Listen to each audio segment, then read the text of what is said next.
terlebih dahulu biodata ibu ya. Iya. Sebelumnya nama ibu siapa? Ibu Linda. Linda. Umurnya bu? 27 tahun. 27 tahun. Pekerjaannya apa bu? Ibu rumah tangga. Pendidikan terakhir? SMA sih. SMA.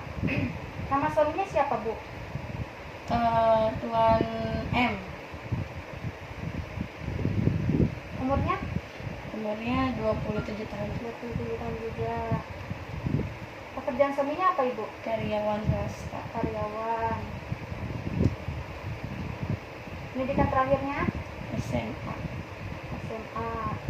Penghasilannya berapa bu kurang lebih? 3 jutaan. 3 jutaan ya. Hmm. Baik, untuk itu saya akan mempertanyakan screening awal ya bu ya, karena sekarang itu ada di era COVID-19. Jadi apakah ibu 14 hari terakhir ini pernah kontak sama orang yang positif COVID? Enggak pernah sih bu. Enggak ya. Apakah 14 terakhir ibu pernah bepergian di daerah zona merah? Enggak. Oh enggak. Apakah ibu sekarang sedang mengalami batuk, demam, pilek, sesak nafas, diare sama mual? Enggak. Oh enggak ya. Terus apakah ibu pernah kontak langsung dengan yang sesak nafas? Enggak. Enggak juga ya. Apakah keluarga yang tinggal serumah ada yang memiliki gejala COVID? Enggak ada. Enggak ada. Apakah ibu pernah melakukan pemeriksaan COVID? Belum pernah. Oh belum pernah ya bu ya. Baik ibu, untuk itu saya akan bertanya, keluhan ibu kesini ada apa ya bu ya? Jadi gini Bu Bidan, saya tuh ingin gunain KB, tapi saya bingung nih gunain KB apa. Tapi saya nggak mau itu yang disuntik minum itu saya nggak mau. Oh ya bu ya. Sebelumnya ibu kesini sudah ada izin atau omongan dulu sama suaminya? Udah, saya sudah ngobrol sama suami kalau saya ingin ber-KB.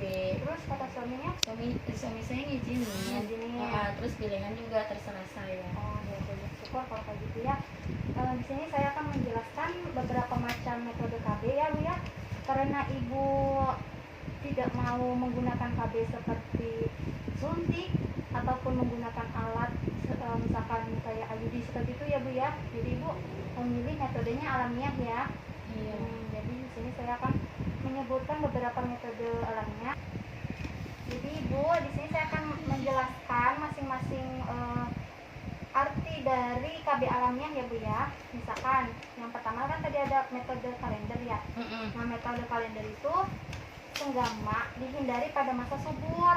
Jadi ibu tuh berhubungan tuh nggak boleh pas di masa subur, jadi harus di luar masa subur. Terus yang kedua ada suhu basal bu. Suhu basal itu misalkan ibu harus mengukur suhu badan secara teliti. Kenaikan suhu itu tuh memang agak sedikit ribet ya bu ya kalau misalkan menggunakan metode ini. Terus ada senggama terputus. Nah senggama terputus itu misalkan ibu dan si bapaknya lagi berhubungan tapi ejakulasinya itu di luar, jadi nggak boleh di dalam gitu bu. Nah untuk selanjutnya ada metode amenorelaksasi ya bu ya. Metode ini digunakan oleh ibu menyusui seperti itu. Terus ada juga metode kondom. Nah kalau kondom itu ibu tahu lah kalau kondom seperti apa ya? Iya udah pernah dengar sih. Ya udah pernah dengar seperti itu. Jadi kira-kira ibu mau memilih metode apa sekarang? Sebenarnya saya lebih tertarik ke yang apa tuh tadi senggama terputus sih Bu Bidan. Senggama terputus. Baik.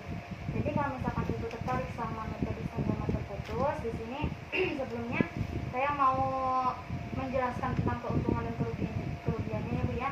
Yang pertama itu tidak mengganggu produksi ASI. Kalau misalkan ibu udah punya bayi nih, misalkan 6 bulan atau 1 tahun, jadi gak mengganggu gitu ya produksi ASINya. Terus tidak ada efek samping juga bu, tidak digunakan setiap waktu dan murah. Terus tidak ada biaya juga gitu. Terus dapat dikombinasi dengan metode lain, misalkan pakai kondom yang tadi yang sudah saya sebutkan seperti itu. Misalkan ibu nggak mau pakai, maksudnya nggak mau berhubungan, misalkan nggak pakai alat, pengen pakai alat ya udah pakai kondom, tapi yang penting ada komunikasi sama suami seperti itu. Nah ibu untuk kerugiannya di sini yang pertama memutuskan kenikmatan dalam hubungan seks. Terus yang kedua juga efektivitas tergantung pada komitmen.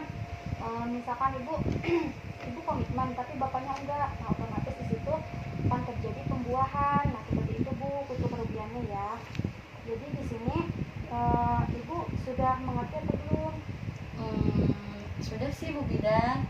Ya udah, kalau sudah mengerti berarti ibu sekarang satu-satunya yaitu komitmen dengan suami ibu. Kalau misalkan komitmen dengan suami, maka akan berjalannya KB alamnya ini. Itu bu. Iya, Kira iya. ada yang ditanyain lagi?